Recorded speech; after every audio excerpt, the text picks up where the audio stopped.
Thank you.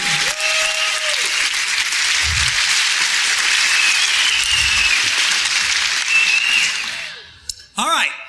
Men's brains, women's brains. Women's brains think, give. They just love to give. They're happiest when they're giving. You get a bunch of women together and they're all giving to each other. Oh, I love your hair. I love your shoes. I love your outfit. Oh, they just love it. Now, men's brains are a little different. Men's brains think, take. And you get a bunch of men together and we insult each other. We do. You're fat. You're ugly. You smell. Thanks, man. You know, I mean, that's... So if women love to give and men love to take, which way do you suppose the give and take goes in most relationships? That way. Women think the answer is to give more. If they give more, it will inspire him to give back. Ain't gonna happen. All right? You've got to learn, girls, that if you're going to be truly happy, you're going to have to learn how to take in your relationship. And women are fundamentally very uncomfortable in taking in their relationships. They just love to give. But you'll give yourselves to death. A lot of you just burn yourselves out. It's not unusual to have a woman and her husband come into my office and, you know, she's been married, they've been married for 25 years, and she says, I've given it that bad. I have nothing left to give. You ever hear a woman say that? I have nothing left to give. They're burnt because they've just given so much. Then you look at the husband and he goes, I thought we had a good marriage. Because it's been great for him. She's given, he's taken, this rocks. All right? So now, girls, I'm going to show you how you can take advantage and change that flow in your relationships. I'm going to show you how you can get a man to do what you want him to do. All right? Now, when I first say that, all the girls go, yes. And all the boys go, you sold me out, man. You sold. But be cool, because the guys like this part. It's the women who hate it. I get more static from women over what I'm about to tell you because fundamentally they hate taking in relationships. They think that he should just, just give on his own. You should just give. They're hoping, when I say get a guy to give to them, they're hoping I'll say, bad guy, bad. You need to give more. And that's what a lot of these people do in some of these seminars. They beat up on guys. You need to be more. No, the real key, I think we've established it doesn't work, okay? The real key is to change the woman's perspective and empower you because you, in fact, have the power to change this. But a lot of women have been so affected by over-romanticized concepts in marriage that they don't understand this. They really think that if he really loved me, this would all just happen automatically. If he really cared about me, la la la la la la la la la.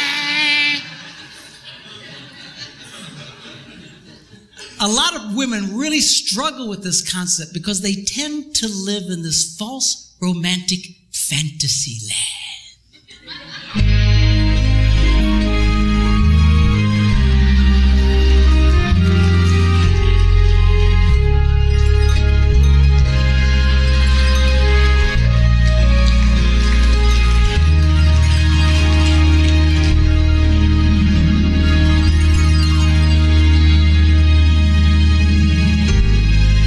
Somewhere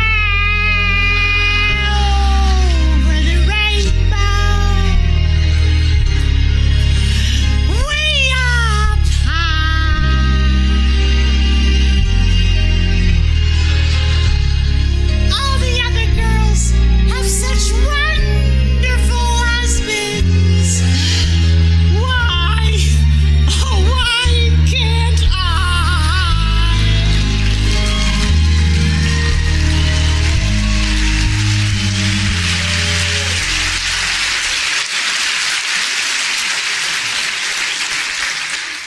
Girls, you can either sit around with your hearts broken all the time, or you can do something about it. And I'm going to show you what you can do. 4 simple steps, how you can change this dynamic of give and take in your relationships. Okay, y'all ready?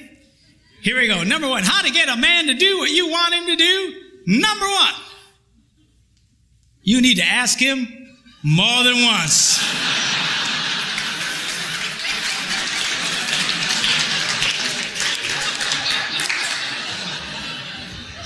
Asking a man to do something once is like never having asked him to do it at all. Why is that? Men are always in such a take mode. We're constantly take. We compete taking. We're in business taking. We're just take. We're just in this take mode. And all of a sudden, his wife will say to him, honey, will you do such and such for me? And his left brain says to his right brain, you hear something?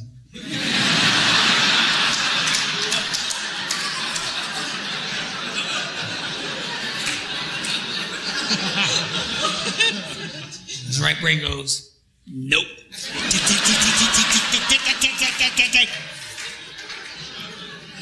It takes more than once to get through to the boy. Now, a lot of women, they think that, that their husband, they're holding out on him. That we are sitting there intentionally not doing what he asked us to do, just because we're full of hate. But I promise you, when you asked it, it went in one ear, spun around his nothing box, and shot out the other one. And he doesn't remember jack about what you said. Now, when I was first studying this, I thought, this can't possibly be true. This has got to be inaccurate, because I'm married to a woman who has no problem asking me more than once. She said, honey, will you do such and such for me? I go, no. Come on, sweetheart, do this for me. No. Just, come on. She's got the thing, she pats my cheeks. You're such a good husband. Do this thing for me. Okay, then I do it. So when I was first reading this, that they were saying women only like to ask one time, I thought that can't possibly be true. And I remember I was in a church in Green Bay, Wisconsin at the time. I was one of several pastors at a large church there.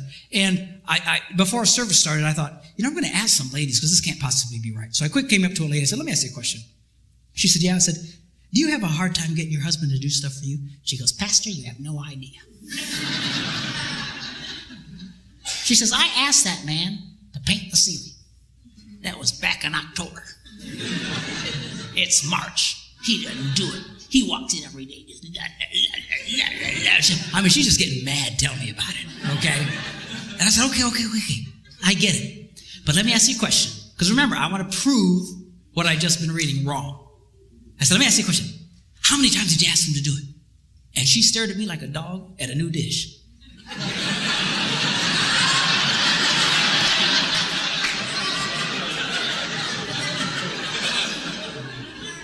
She said, once.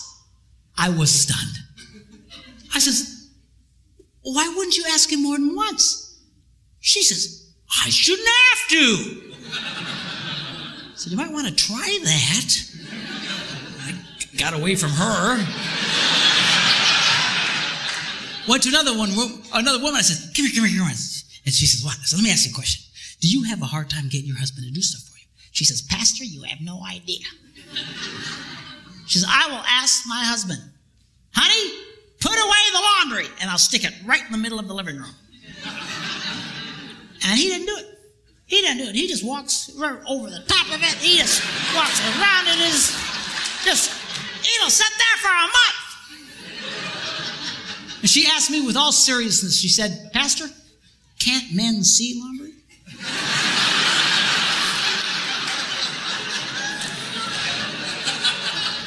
I said, yeah, we can see it. Just doesn't mean a whole lot to us. So she's just getting angry. Just tell me about it. So I said, okay, yeah, I get it. But let me ask you a question. How many times did you ask him to do it? And that same startled look. Once. I was amazed. I said, once? Why wouldn't you ask more than once? I shouldn't have to. Time was running out. Church was going to start. And I grabbed another lady real quick. I said, come here. She says, what? She says, do you have a hard time getting your husband to do stuff for you? She says, Pastor, you have no... Apparently I'm a complete idiot because I have no ideas. But, you have no idea. And she goes on to start living out the horrible transgressions of her idiot husband. And I asked the same question. Okay. But how many times did you ask him to do it? Once. I said, why? Why wouldn't you ask more than once? She says, I shouldn't have to. Ladies, are you listening to me? You have to.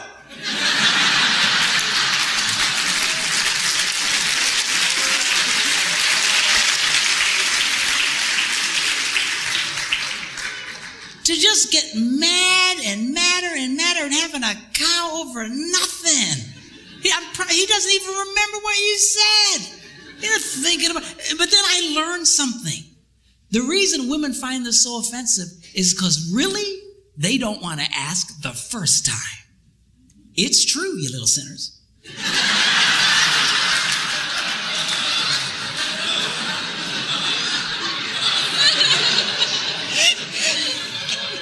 Because over the rainbow,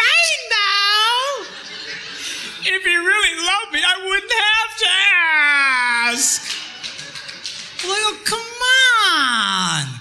Just ask him again. Ask him again. What's the big crime here? You know what it is you resent the fact that he's resistant to do it, because not only do you want him to do it, you want him to want to do it. You do.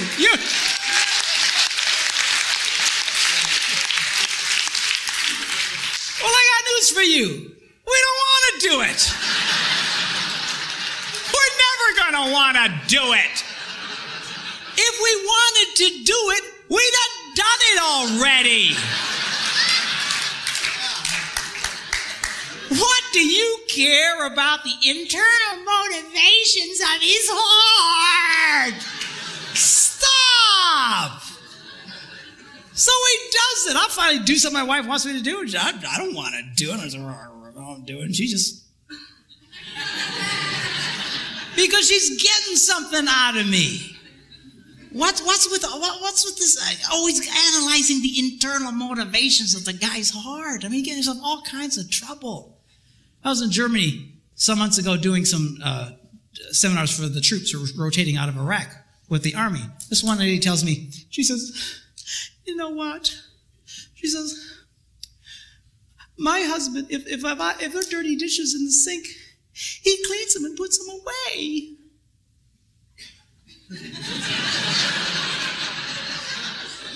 I go, yes, and? She said, well, I asked him, why do you do that? And he said, because I hate dirty dishes. And she started crying.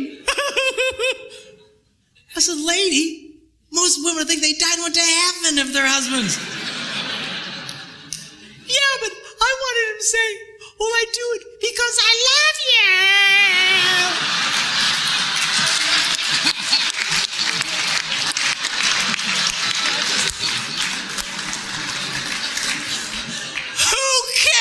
Why he does it. Seriously, you've got to let up on this stuff. Leave him alone. Who cares what his motivations are, what his desires? I'll tell you what most men's desires are, is to do nothing. Okay, have we established that?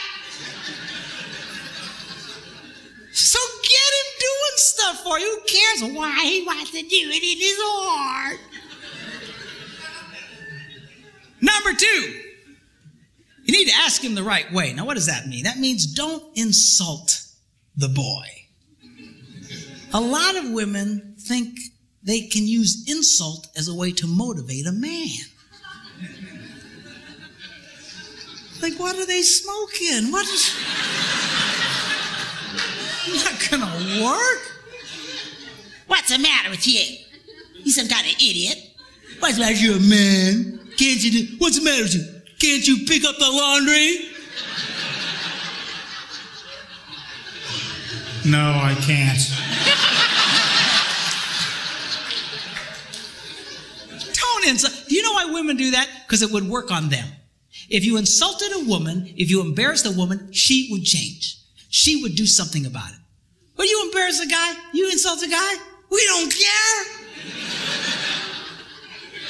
We just become more resistant. He's not a woman.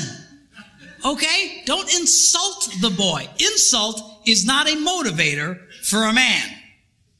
All right? Number 3, you need to train him with positive reinforcement.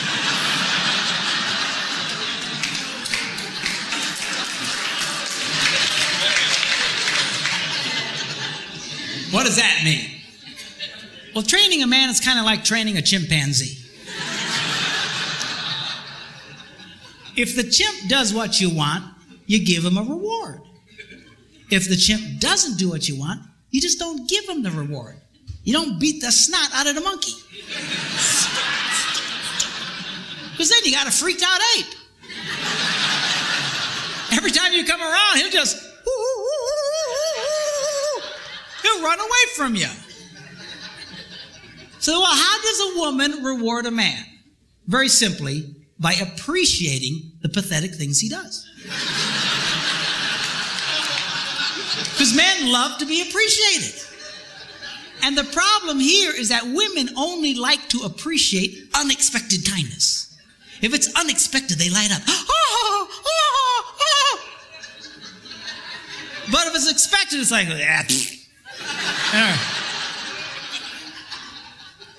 You know, seriously, I mean, that's, in the beginning of your relationship, that's how he got you to fall in love with you in the first place. See, because unexpected, everything he did was, God, seriously, man, that's how you got her to fall in love with you. She knows you're ugly.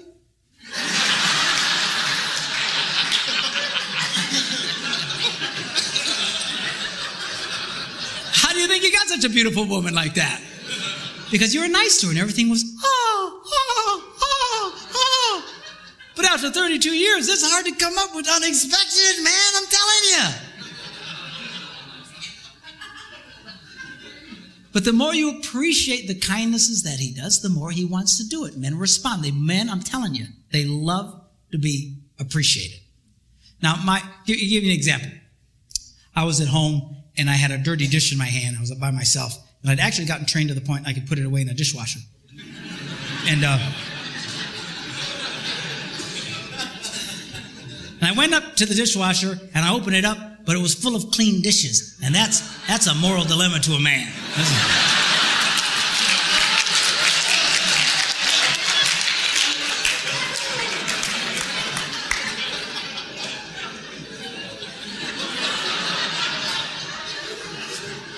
So it finally dawns on my little brain, empty the dishwasher. So without being asked, I emptied the dishwasher and I put everything away.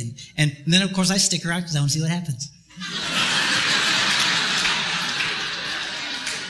Why? Because I love to be appreciated. So my wife comes home. She's la, la, la, la, la, la, la, la. She goes over to the dishwasher and goes, you emptied the dishes. And she goes, you're such a good husband. and I eat it up.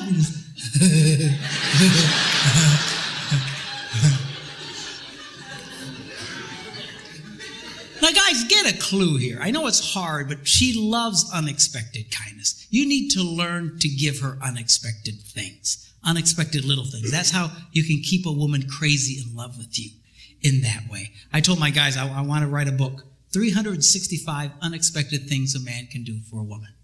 And I thought about it and I went, 52 unexpected things. We're going to do that every day. You know, what was I thinking? You know.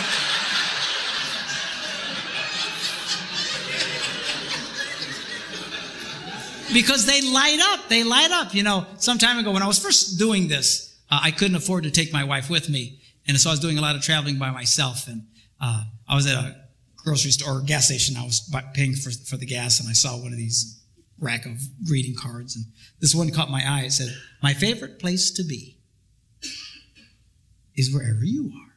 I thought, I should get that. How much is that?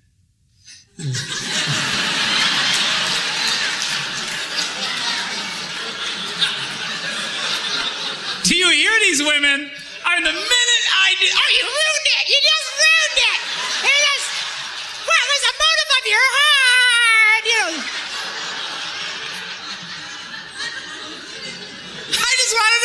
much it was, that's all. There's something wrong with y'all. Anyway, so $1.50, I went, okay, $1.50, I can do that. So I paid $1.50 and I signed it, I took it home and I put it in the kitchen. I want to stick around and see what happens. And she eventually comes in and la la la la la la la la, and all of a sudden she goes, ah, a card. And she opens it up and it says, my favorite place to be is wherever you are. I got to tell you, boys, it was the best 50 I ever spent in my life.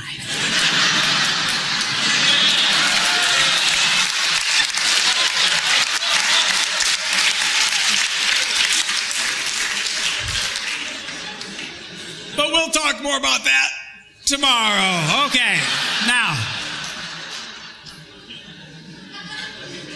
Number 4, barter with him. Now, how does that work? Very simply, you become aware of something he wants to do. You know you got something you want him to do for you. And you just say to him, honey, would you like to do this thing you would like to do?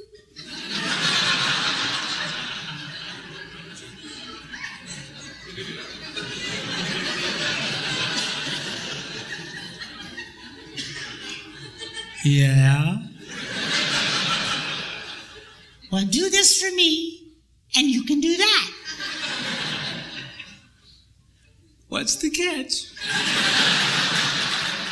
There's no catch. So now he's doing it. It's a trade out. It's just, so guys like this thing because we know what the rules are. And men are used to bartering. That's why we do what we do in life. That's why we go out and work. I got to promise you, if they didn't pay us, we probably wouldn't do it. I don't care how much you like your job. If they didn't give you the cash, I don't think you'd do the job. It's all part of the bartering system. Men like that. Okay? Now, the strongest bartering tool a woman has, we'll talk about tomorrow.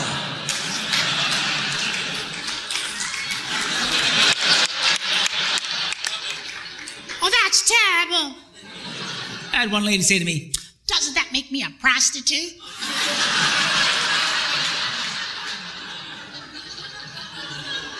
I said, he's your husband, for crying out loud. Women have no idea the power they held over us. They have no idea. I'm telling you, you can get a guy to do almost anything. You just come up to that boy and find something disgusting like cleaning the garage and say, hey, baby, how'd you like that?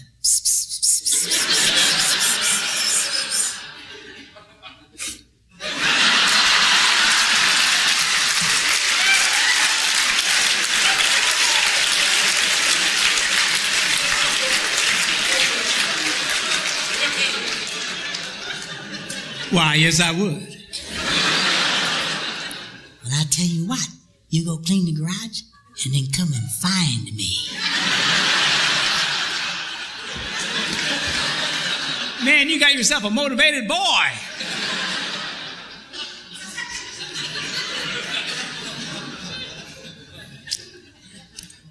I was listening to Dr. John Gray talk along these lines. He's the guy who wrote that book, Men Are From Mars, Women Are From Venus. Really a brilliant guy. And he was telling the story of how his wife came up to him and said, John, take me to the opera. And he said, I don't go to the opera. Hate stupid opera. Dress up like a penguin and go out there. And right there, a lot of you girls would have just went, I think I'll eat worms and die. She didn't. She knew about this stuff. She just asked him again later. Hey, John. Yeah? Take me to the opera. No. John. Yeah? Take me to the opera. Okay. So now she's a happy girl. Now he's all dressed up like a penguin, taking her to the opera, and right there a lot of you girls would go, where's my stupid husband to take me to the opera? You got such an... seriously, a lot of you girls, you envy other women's husbands because they're always doing things. But you don't understand. Women who get their husbands doing this stuff know exactly what I'm talking about. They do this all the time. You sit there with your heart broken because he won't do these things. You think he should just cosmically do them on his own. I mean, somewhere in the rainbow. So he takes her to the opera, endures this mind-numbing experience. On the way home, she's holding his hand, just lit up. And he says, when we got home, I pulled into the garage. As soon as the garage door closed, she reached over and grabbed me and made love to me right in the car in the garage.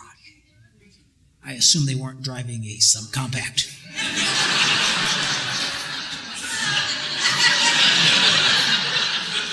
You figure it out. But anyway. So anyway, the next morning he gets up early and